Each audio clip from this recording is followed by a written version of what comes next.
Kids listen to 30% of what you say, but 100% of what you do. From traveling to Harvard, to speaking with pediatricians and psychiatrists, to conversations with safety experts, therapists, and even presenting at Apple with your coworker Josh, their work is centered around one mission: helping families navigate technology with confidence so kids can grow up safe, supported, and informed online. Welcome back to TickTalk University, where we talk about kids, technology, and navigating the digital world. I'm your host, Kaylani, and today I'm excited to be joined by Melvin Amador, Creative Director at ParentProTech. Can you explain what ParentProTech is and the mission behind it? Yeah, of course, Kaylani. Thank you again for having me on. So grateful. So ParentProTech, our mission is basically we want to equip communities to safely navigate tech. And so the problem we're trying to solve, and the reason why ParentProTech was started, is because one of our founders, he realized the gap that exists basically between what parents think technology is and what their kids are actually using it for today, right? So even 10 years ago, technology looked a lot different than it does today. So technology is moving fast, and a lot of parents just feel overwhelmed. And so he got the idea to create this platform to kind of just walk parents through, hey, what platforms are my kids using? How do I, what is it about? Why do they enjoy it? What are some of the parental controls available? And then overall, just going over the good, the bad, and the ugly when it comes to that platform. And so providing resources like that. And so ParentProTech, we launched initially for parents and for schools, but now we're just spread out through so many different types of communities and organizations. And the cool thing is that we've been growing like in an exponential rate as of right now. There's a lot of demand for content for how to navigate tech safely. And so we just got a deal last year where we finalized a contract with the Georgia Department of Education, so shout out to them, to provide ParentProTech for all public schools statewide in Georgia. We are in, I believe, 97% of public schools in Missouri. And so these are all just recent. We're still working on a few other states and still growing and developing, but we do have a K through 12 curriculum where we teach kids in students in schools, right, how to become good digital citizens, AI, what are some of the things that AI can do, what are some of the things to be aware of when it comes to the world of AI, that's a big thing nowadays. And, our curriculum also teaches what to do if you're cyberbullied, what is, cyberbullying, like a lot of the topics today that a lot of kids are facing because of the challenges that come from tech. That's what we're trying to cover and equip students to just better overall just safely navigate tech. Yeah, that's amazing what you guys are doing. And I didn't exactly hear California. So are you guys thinking about tapping into maybe the Californian schools and stuff? Yeah, absolutely. I mean, the more the better, honestly. Our goal is to just be able to support every school, across the U.S. and hopefully global. And, what we want to do is expand. So for sure, California, my wife is actually from California, from Orange County, California. I personally lived there for a few years. Yeah. So, California has a special place in my heart. Definitely something that we want to achieve. And so, if whoever's listening to this, if you're interested in bringing ParentProTech into your schools, hey, feel free to reach out to us. Okay, and then I also heard that you've noticed that whatever the kids are using for social media, that's where you can kind of reach them or reach parents. Are there any particular platforms you notice that parents are on more compared to kids? Because I feel like kids are on TikTok and Instagram. Are parents on there as well? Good question. 90% of U.S. teens, according to Pew Research, they're using YouTube, right? 63% are on TikTok, and Instagram and Snapchat are kind of on that same percentage of like in the 60s. And that's for U.S. teens in the U.S. according to Pew Research Center. I think a lot of the like Gen Z, Gen Alpha, they're shying away from like, they don't really tap into like Facebook, right?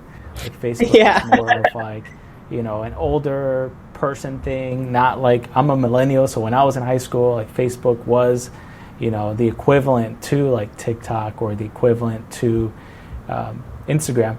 But so a lot, parents utilize social media a lot of times in different ways, right? So like, for example, Facebook, if you want to get into a parenting group, a homeschooling group, or just a group, or even marketplace, right?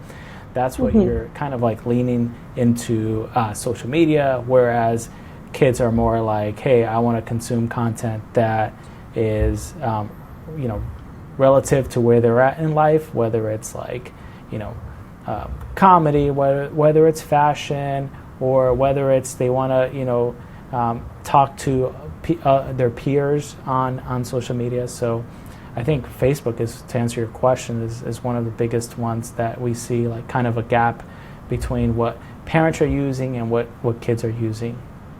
Okay, yeah, that definitely makes sense, and I do understand the whole generational difference. I am like Gen Z, but I'm on like the older end of Gen Z, and personally, I still use Facebook for Marketplace, to post, like sometimes to scroll, but I do know that my roommate, who's 3 years younger than me, he's like, you use Facebook? You're so old. I'm like, whoa. We don't have that big of an age gap. So even like with the millennials themselves, or Gen Z or Gen Alpha, like there's still some sort of difference between, like, even 3 years can make like a really big difference. That's true. Yeah, 3 years, especially like as you're younger too, that makes a big difference, because it could be the difference between, a child or a teen, right? And in certain circumstances. So it's big. As you get older, 3 years is nothing.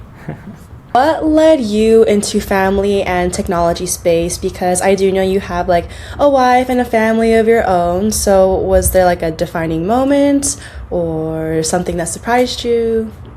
Yeah, so my background is in, as you might already guess, is I'm the creative director of ParentProTech. So my background is in creative work. So I'm used to, creating a bunch of content for different brands and social media campaigns. And so I've worked with a lot of different brands, big brands, small brands. And one thing that I've noticed is how much intention goes into creating this content, and how much focus and how much data is collected to produce the best content to keep people on, scrolling, or to get them to buy the product that you're promoting, right? And so I did that for many years. I created videos on all these different things, and along with that, I have a YouTube channel where I created tutorials on like mobile filmmaking and just some creative work in that space. And when the opportunity presented itself to join this team that was in need of someone to do exactly just that, but rather for families, right, to create content on how to navigate tech safely, I jumped on the opportunity, because I was like, that's utilizing all my skill sets, but for a greater purpose, and that's something that I was definitely in search of. I wanted to make an impact, and I wanted to create content, and so those two just worked so well together, and it's something that has helped me become a better parent, honestly, because a lot of the things that I get to work on, a lot of the people I get to talk to, a lot of the professionals, and like you mentioned, like the psychiatrists, and just all the individuals that we've come in contact with and we've partnered with, different organizations, I'm learning and I'm applying those things to my home, and I'm seeing like, some of the gaps that I had before are now kind of just like bridging. And so that's a beautiful thing to witness, and I'm just grateful for the opportunity. That is amazing to hear that you've even taken away what you learned like at work into like your own home environment and your own family. So how would you define exactly like family tech safety today? Well, today at ParentProTech, we have 4 principles to healthy tech habits. So like the first one is, and I'm just going to go through them real quick, because to me, this is what family tech safety is about. It's about looking in the mirror, right? It's about modeling. So like, what am I modeling? How is my use as a parent, as a dad, affecting my leadership in home when it comes to tech and the relationship that we have? So that's number one. Number two is starting the conversation. It's about mentorship, right? So having those conversations and that open communication with your child is absolutely 100% vital, right? And then number three is to teach tech as a tool, right? It's about it's about mindfulness. So like, you hear about AI chatbot relationships with teens, and it's just, there's a lot going on in that space. And so I think it's important at an early age that we continue to have those conversations about, teaching our kids that tech is a tool, right? Yeah. Tech is something that can help you achieve a goal, but it's not, it's not a friend. So having that conversation, and then the last but not least is to create healthy tech boundaries. It's about monitoring. So I'm sure this is probably the one that's most familiar with parents, which is like, setting parental controls and things like that across all the devices that your kids use. But I think all these four principles, to me, says, hey, we're creating like these healthy tech habits, and so this is like just a strong foundation, and it's a great place to start and continue to see what areas we can improve. And then as a bonus, maintenance, right? So like continue to maintain those conversations, continue to keep up with those tech boundaries and things like that. Alrighty, keeping those like four principles in mind for parent tech, then how do you help parents like prioritize which one actually matters, or if there's a particular order to it? Yeah, absolutely. And I think breaking it up in this way helps you prioritize, right? So like we have, for example, on our platform, how to use our platform. So like priorities, right? You sign up, and then you want to do like an audit of what tech your children are using. So like, do they have smartphones? Do they have tablets, right? So what devices do they have access to? What are they using? And then what kind of apps are they utilizing? Whether it's like social media apps, whether it's video games or games, what kind of consoles do they have access to? And then going in and diving into our platform on how to set parental controls, and then learn more about these apps and about these games. So it's to stay structured, right? So like we want to make sure that there's structure in place, but prioritize what's in your home first. Don't get overwhelmed about all of the apps that exist, all of the video game consoles that exist, because that's a lot of information, and that can overwhelm someone quickly. And so we say, hey, start in your home. What is your family using? What do they have access to? And how could you better start putting in tech boundaries and establishing rules at home on usage, on screen time, and where can you use these devices, when can you use these devices. And I think once you get that start, then you know where your priorities are, because as you find out more and more, then you start to learn more and more on ways you can protect your family. I totally understand that.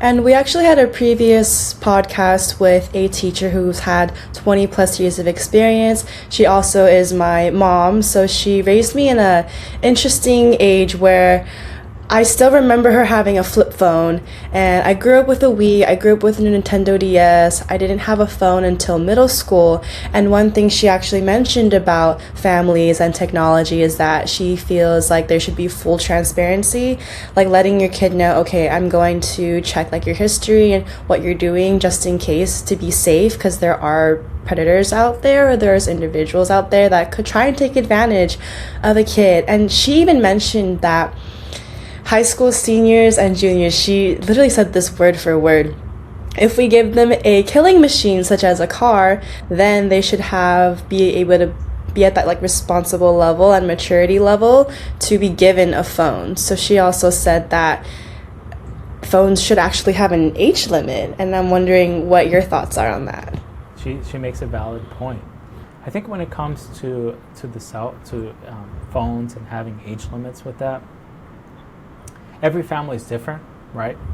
So with my family, like this year we decided to homeschool our child, or my daughter, and so she doesn't really need a phone right now. In my case, I don't see the need for it. She's with us. She's either with me or with my wife or with a trusted caregiver on certain times or certain moments, right? And so then you have the child who is in school, right? And then the child is also maybe under the age of like 10, but then they're in after-school programs or they're walking home from school, and you want to make sure that you have an open line of communication with your child during those moments, right? So then at that point, you could argue that a child needs a phone or needs some kind of communication device for the fact of just being safe.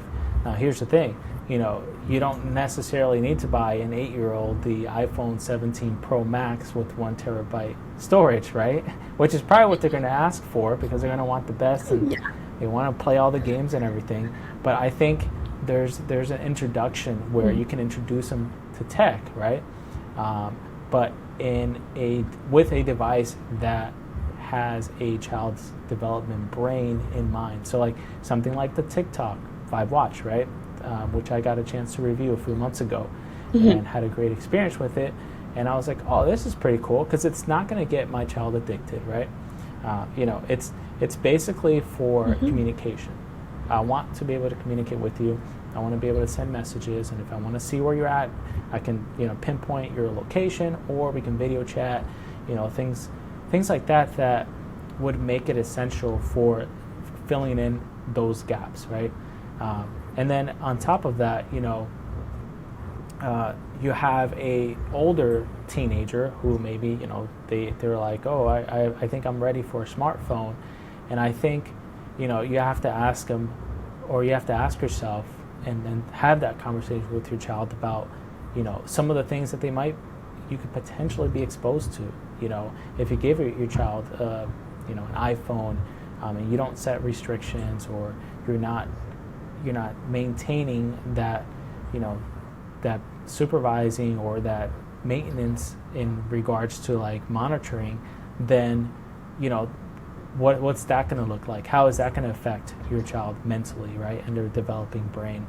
And so one resource that we have is a smartphone contract, and I think that this is often overlooked by parents, is that a phone is a privilege, right? So if you allow your child to have a phone, it's a privilege. It's not, you're not handing them over and then that's it. Like, it's mine, I get to use it whenever I want.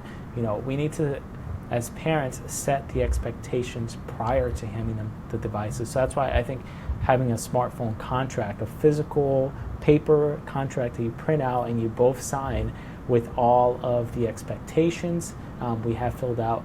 The only thing we on the smartphone contract we don't have is the discipline, right? So like every parent disciplines differently, so we left that spot blank so you can fill it in, and so yeah, if you were to break any of these rules, you know what to expect, and I can hold you accountable, right? And also hold myself accountable. And so that's something very important when it comes to introducing your kids to tech.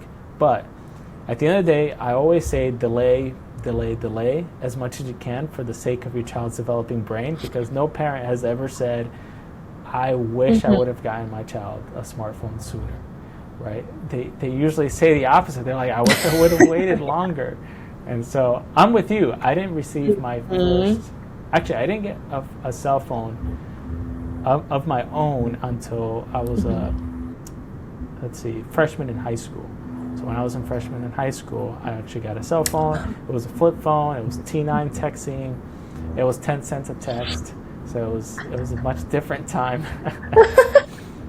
All right. Well, then how about generational differences? Like, you're definitely a millennial and you have a daughter of your own, and I'm assuming she's part of Gen Alpha? Yeah. I think she's Gen Alpha. She's 8, so I have to check back. But I think she either is the gonna be the older of some other generation, or the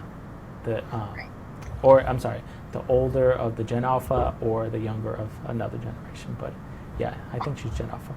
All right, and then I am obviously Gen Z, so that's like in the middle between the two of you. For me, like I said, like I didn't have as a lot of technology. I was also raised as an only child, so my parents had to play with me a little more. I didn't exactly have like a sibling to be like, hey, let's play a board game and whatnot. And my parents are also divorced, which is something that I think is really important for communication as well. When I'm going through our reviews for TickTalk, there are parents that say that they're divorced and that this one device, it actually really helps them a lot. And my mom even said she wished that the TickTalk watch was available to me when I was a kid, because she definitely would have rather given me a device for communication rather than a phone where there's social media and games and all of those other distractions too. So you being a millennial and your daughter being Gen Alpha, what was technology like for you when you were growing up, and then what expectations or plans do you have set in stone for your daughter? That's a great question, and that's cool. Like to meet another only child, because my daughter's an only child, and people are like, she needs a brother or sister, and I'm like, there's normal people out there who are single, single kids, and they turned out just fine. But yeah, no. To answer your question, for me growing up, technology there was a lot still in the world of technology that a lot of parents just weren't aware of. Like we didn't have a lot of restrictions when it came to tech, right? Not that there was a lot of variety. It was just a computer and a TV, for example. We didn't have tablets, but I think there was a lack of monitoring in growing up for me, that I think could have been beneficial and could have kept me from getting into trouble with seeing certain things online, versus, hey, now I know what I know going into parenting. So like now for my daughter, I can definitely say, oh, I know what I want to prevent you from seeing, and I know what kind of conversations I want to have with you before I introduce you to tech, right? Because I know some of my challenges that I had growing up, and I don't want you to face those same challenges. So here's what we're going to do. Here's what we are going to restrict you from having access to, because I know some of the things that you'll encounter. The other thing too, as a millennial, like the outdoors was it. Like that was how you spent time with other kids. That is how we built community, right? And that was like our interactions were outside, playing in the yard and playing with our neighbors, and just spending like hours and hours and hours just like creating games out of nothing. Like just out of thin air, we just come up with a game and it would develop into something. So I remember having some of my most joyful moments in that space, and so I want to replicate that, and I want my daughter to experience that as well. So we spend a lot of time outdoors, and we are in Florida, and so Florida, we can be pretty much outdoors year round. And so I want to, I always lean into that. Like I always say, when my daughter chooses outdoors over the tablet, like that's a big parenting flex, because you're saying that you'd rather be outside versus being on a tablet or watching TV, which can provide like a cool experience in of itself, and can be educational. But I think there's something different about being outside and actually talking with other kids and creating these games and getting these social interactions in person. I think that that's something that's super special and just can't necessarily be replaced. You can try, but it won't ever be the same. I agree. And building on that, like as a kid, I have so many scars like on my arms, on my legs from just being outside, being like a kid. And I feel like you can relate to that like as well, for sure. Yeah, no, absolutely. There was a comedian who was saying like walking into a third grade or like a second grade classroom in the 90s was like walking into a VA hospital. Like one kid had his leg up in a cast, the other kid had his arm in a cast, and that's how it was. But now, like, kids are kind of like injured, get injured still, but like from the inside. Right. Which when we interviewed Dr. Rich, he's a Harvard professor. He's known as a pediatrician.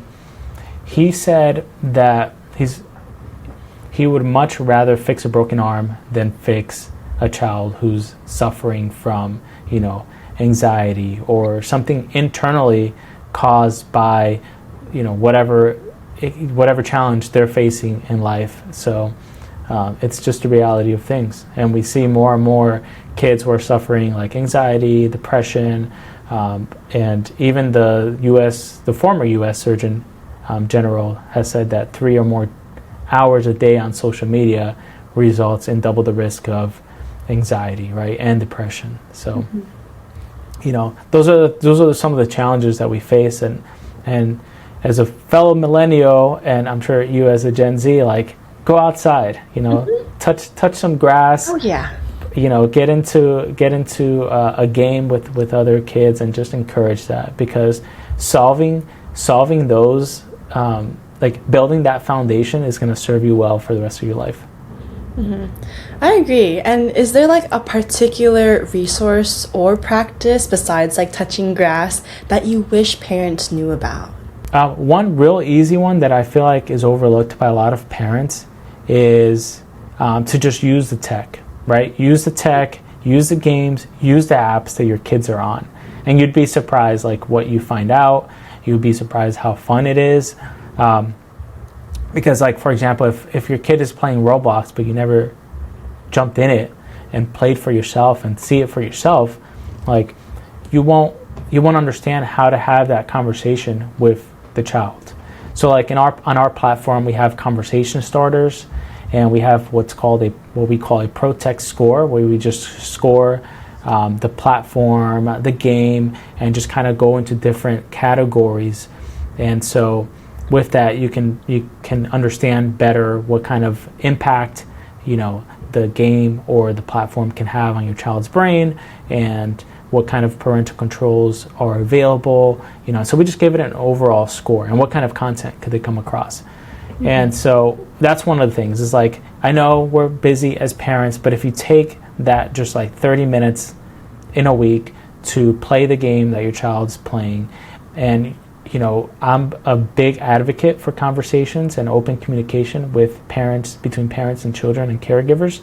And if you can have that conversation, right, then there's going to be so much more trust, and it's going to open doors, and you'd be surprised like what comes up in a conversation, and what we can step in to help out in as parents if we have those conversations. But another resource that we always recommend is the Digital Wellness Lab. So that's Boston Children's Hospital Digital Wellness Lab, and that's Dr. Rich. He founded that lab, and so basically they study how tech impacts a child's brain, and there's tons of research, tons of data, tons of resources on there that can help you better understand that, right? How is tech affecting my child's brain? And it also gives you like ages, so like everywhere from I think preschool to like a senior in high school. So you get everything in between, and you get tons of resources. So that's something that we highly recommend, and we actually partner with the Digital Wellness Lab. Mm-hmm. That's amazing, and it's a resource that anyone can access for free as well, right? Yes. Digital Wellness Lab. It's free to everyone. You just go on their website and you can start accessing the resources and start learning. Mm-hmm. It's also crazy how I know my mom was like reading books about parenting, and now there's just an infinite amount of resources online that you can access. And I think that's like incredible too for parents these days. Yeah, absolutely. So how do you choose which topics like become content, or like how are real world events, like how do they influence the content you guys make? Yeah, we closely monitor the news. So, like we also have a newsletter that we send out once a month. And so like recently, Roblox just released a feature where they're trying to like tell your age by your face, basically, face recognition. Mm-hmm. And so they're having a lot of issues because for some of the kids, it's guessing that they're a lot older, so they're able to access stuff that they shouldn't. And then for some older people, they're going in as kids. And so there's just a lot of stuff going on there. But what helps us create content and realize like, hey, we need to cover this is, like I mentioned, like the research. So like Pew Research Center tells you like, hey, these are the most popular apps that US teens are on. So we want to make sure we tackle those, right? Because they're the most common. We want to cast the biggest net and cover as many families as possible, right? And so we also get feedback from our parents on our user base, all the schools.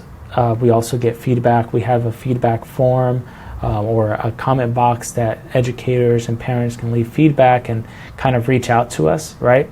Mm-hmm. Even if you email us, team@parentprotech.com, we get parents and caregivers who reach out to us and say, hey, my child is on this, like, do you have any resources? Or, we'll sometimes get like, questions on a particular game, right?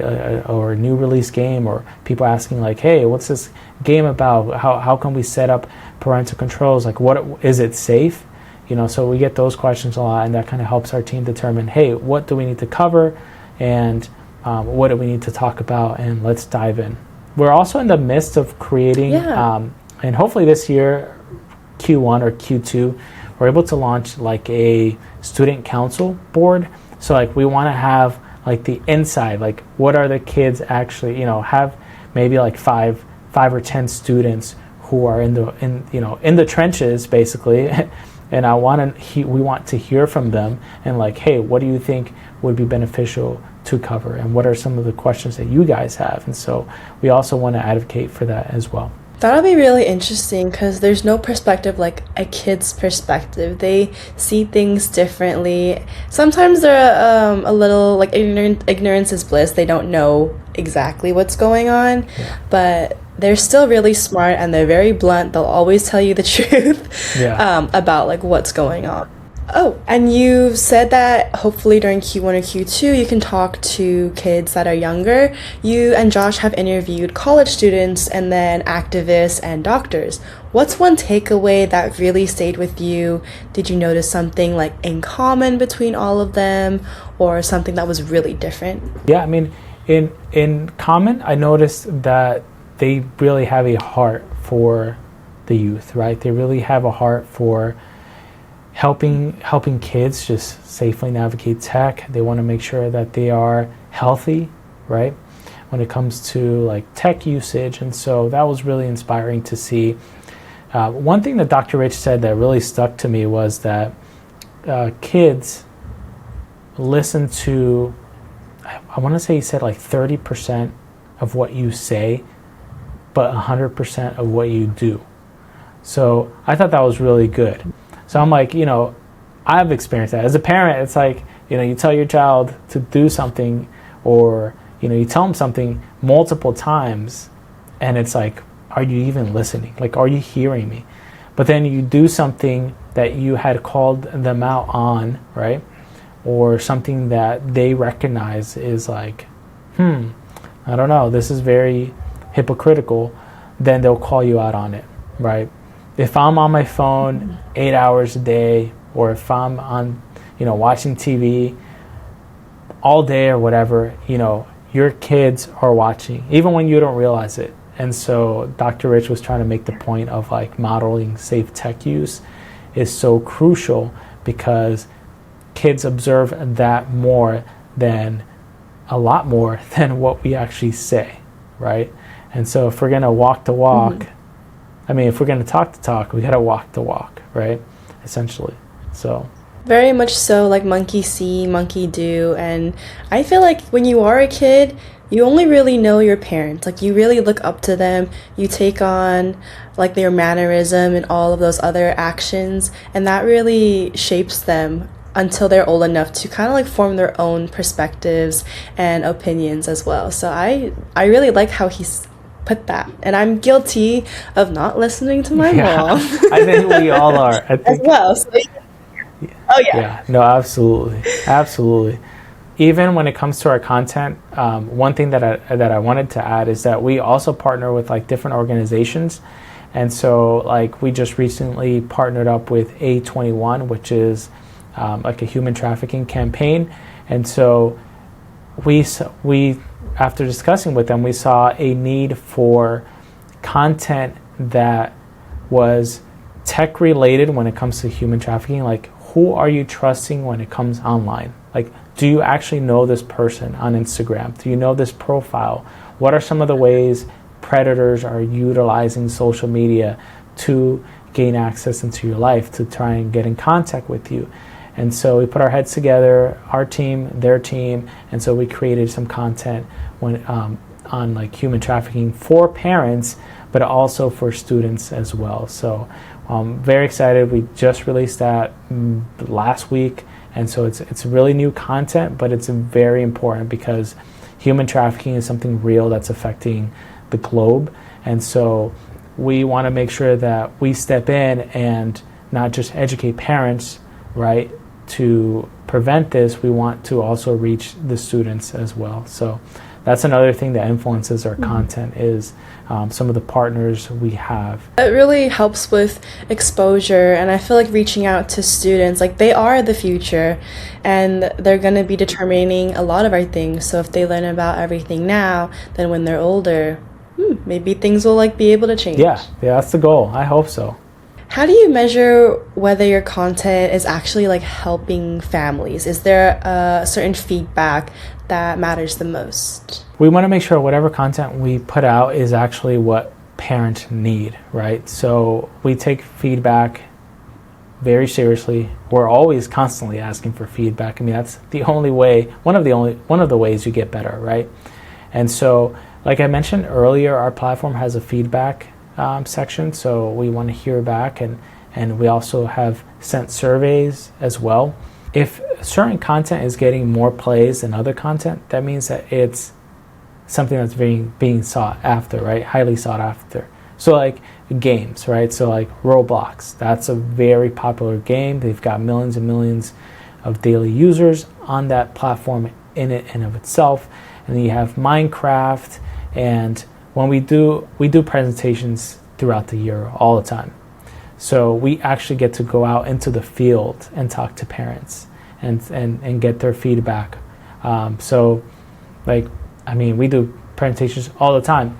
And so with these presentations, I love it because that's where you see, is my content actually working? Like, are we covering the right topics? Are we looking at it from the right angle? Are we answering the common questions that parents have when it comes to tech, right? And so just having those conversations with these parents, and getting their feedback. What are the best tools? What are the best apps that I can use today to help keep my family safe when it comes online? And a lot of the questions are common, but every now and then, we'll come up, we'll hear a question that really sparks our creative juices and kind of makes us think hey, this is an area where we haven't touched and we need to address. And so that's a big element. I notice a lot of the content for ParentProTech is informative or even informative, educational, but there are people out there who maybe are more fear-based, they have that fear-based content. What are your thoughts on that? Yeah, fear-based, there's a lot of fear in the world. There's a lot of ways you can go about it. And our approach, our tone, and our voice has never been one that we want to lead with fear. Fear causes anxiety, and I think as parents, I think every parent has some sort of or some form of anxiety, and we don't want to feed that. So we want to present you with the challenge, but then we want to not just present you with the challenge, We want to present you with the solution and the support, right, to take this challenge on. So our approach can't be fear, right, if we're going to help someone. Like, fear is a good way of getting people's attention, right? I think naturally, just the way our brains are wired, something that causes fear or causes us to be uncomfortable grabs our attention. But we want to present you with the challenge. For example, there's 50,000 online predators online at any given time, according to the FBI. Okay, that's a fact, and it sounds scary, but it's the reality of the world we live in. Here's what we can help you with. Here's the support, the resources that we can provide so that you can better navigate tech safely, right? And so that's always been our approach, and we want it to be like, when I hear the name ParentProTech, I don't want to automatically link it to fear. I want to link it to support, and I want to link it to solution. We want to be the hub where parents can rely on to provide the resources, the know-hows, right, and the walkthroughs of how to set parental controls, of how to have these conversations, and what to ask and what to look out for. Yeah, that definitely makes a lot of sense. And it's easy to focus on so much negative, especially, and that anxiety as well. So ParentProTech being that platform for being informative and positive in a way too, I think can really help even ease some parents' anxiety, especially after they do the research and see the resources that are available to them as well. That's all 100%. I had for today. Was there anything else that you wanted to add, Melvin? Maybe advice or a one-liner? Well, I would just say, as an encouragement to parents out there who are navigating tech and are faced with challenges, from kids as young as toddlers or as old as a senior in high school or even older, I just want to encourage you and just tell you that you don't have to be a tech expert. Just get these 4 healthy tech habits down and start from there, right?